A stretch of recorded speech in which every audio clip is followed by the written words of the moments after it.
What's up, amigos? Commander Jaime here today. Today we're going to go over some concept lists that people have shared on the community, and it's different variants, so anywhere from Thavas, Blue Wave, Flagburg, and a couple more. Just with all the excitement that the new Stride Furiargus, if I said that correctly, has brought to the table, and so let's get right into it. Next Level Gaming has the new playmats already out for we have Bruce versus Bastion over here. Really amazing artwork, so I highly recommend. We also have the Vanguard Valentine's one, so if you're into like Angel Feather, for example, this would be perfect as well. And in the future coming out, we'll have something with Zorga versus Seraph Snow, so I'm excited for that one too. I'm gonna actually get that one myself too, so you can check out the affiliated link down in the description below and also get a 10% discount on your next purchase. So right off the back, the first one is Thavas, and this is by my good amigo Brandon. And so this is really cool, just incorporating what we have with Thavas already and adding the Stride Furiargus. Now, because the new Stride came out, there's no deck lock card for it. So as you can imagine, that Wailing Thavas and his G-Zone is actually a proxy for Furiargus in that sense too. And so the G-Guard, he has 3 Gaphelia, one of them I think is actually one of the new G-Guard as well. So it's just making that space and changing that mindset. But as you can see with his list, not much is really different in that respect. I see a lot of consistency with a lot of Thavas builds that use the Coral Souls, the 2-4 ratio with Thavas and Lambros in the main deck. And even taking in consideration the consistency with like Baragios and Nikki, and then of course abusing Narissa too.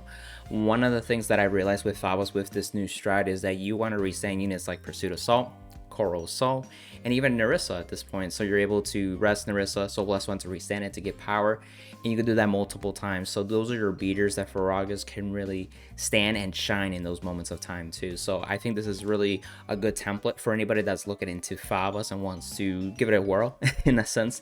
And yes, it is Pursuit Assault, but I think Pursuit actually is very vital. The other alternative is using Agios if you want to use a Counterblast to rest 2. So that's another alternative, but Pursuit does do even more well with the new Stride 2 as well. Changing it into Blue Wave now, and so we'll start out with Leo Roy over here on Twitter, and he submitted his list, and so he uses both the Tetra Drive with the Excel Circle and the OG Valeos from G Era as the main grade 3s. And as you can see with the build, it's a little more focused with Blue Waves in it, but with some splash with some stoicheia units. It's like the Trident we can see. Actually, it's just very consistently Blue Wave now that I think about it as I look at it more. And so he says that Lambros is Furiargus, and the Iceberry is the new G-Guard Dynera. And so as you can see with flipping those cards, it is Blue Wave focus, and so you are in the center of like Flood Hazard turns with Tetra Boil as well, and you do have the Jumbles to fall back into as well. So I think this just adds another addition and something to try out. I know that grade 2, I forgot his name, the one next to Galeas on the left, he's able to swap, and so you can have some swapping there, and so you two want to commit some rear guards and then swap and then use Furiargus to also take advantage of it, or even just move that unit to another open rear guard circle and get power. So there's some open plays in that regard. I can see he's playing the grade 1 OG Baragios, and that's almost like a free restand or 2. So whenever your Vanguard would restand, it would restand as well. So that's more of the Tetra turns though. But I can see he's definitely capitalizing that. But I can see that he's still focused with Blue Wave. It's just that the Stride has a nice addition to it as well. Now onto Maelstrom real quick. And so this is by Tempest on Twitter as well. He actually provided a deck lock that you could just click on. And as you can see, this is a cool touch on it. And so one of the cool things that he's incorporated is actually Gabrag, the stoicheia grade 2 from what we've seen with Magnolia in standard 2. And so as you can see, it essentially helps to be able to get a power and also guard restriction when it's in the back row. And this only triggers when your unit attacks in the same column. And so the way you look at it is like, okay, you need to put this behind something, right? And what's cool is the new Furiargus Stride actually moves this guy to another Excel circle, and so you get to capitalize and get power and have that Sentinel restriction too, where depending on what they have on the field, they can no longer guard with that same grades on those units, which is really cool in that sense. I thought that was a fantastic idea. And really the essence of Maelstrom is still here, and he incorporated some units too, such as like the Blue Storm PG, and even Andre over here, which helps like for more restand in the boost, and the Elder Moss too as well. This you could stick a Maelstrom into the soul much more easily, so you can like proc Glory Maelstrom a lot more easier in that sense too, and have access to the strides too. I believe, yep, He's playing in golf, and wow, he's playing 4 in golf. Okay. But it's the blue wave that really capitalizes on the number of Maelstrom cards in your soul that restricts your opponent guarding from those grades that are less than that. So the more Maelstroms you have, the less cards that can guard with grade Ys in that sense too. And I'm assuming that one of these, either the Lambros or the Wailing Thavas, is really the proxy so for Furiargus too.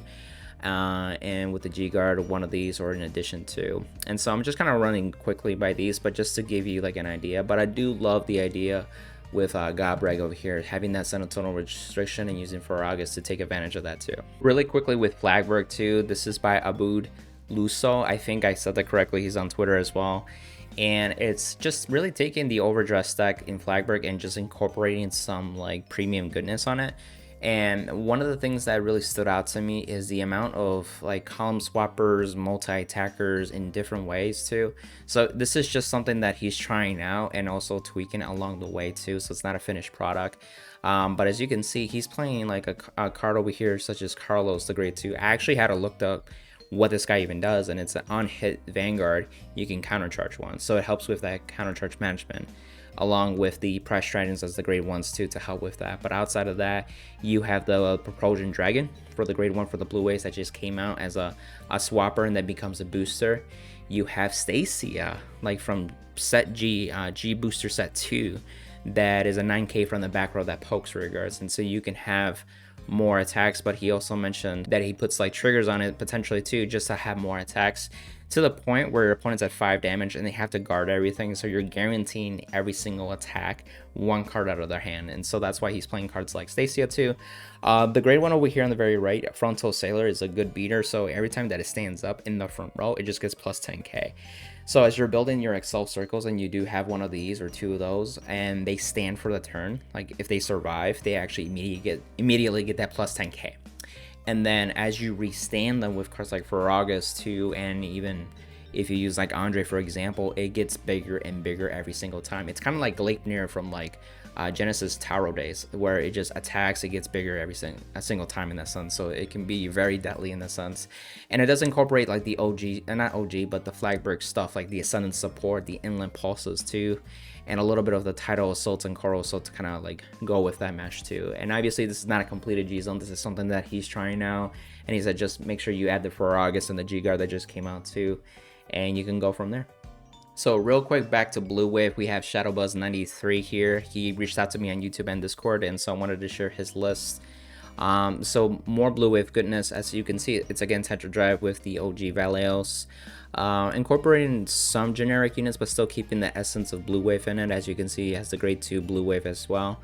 I'm assuming in the early games just to get some draw advantage too and pressure. And then we still have the swappers.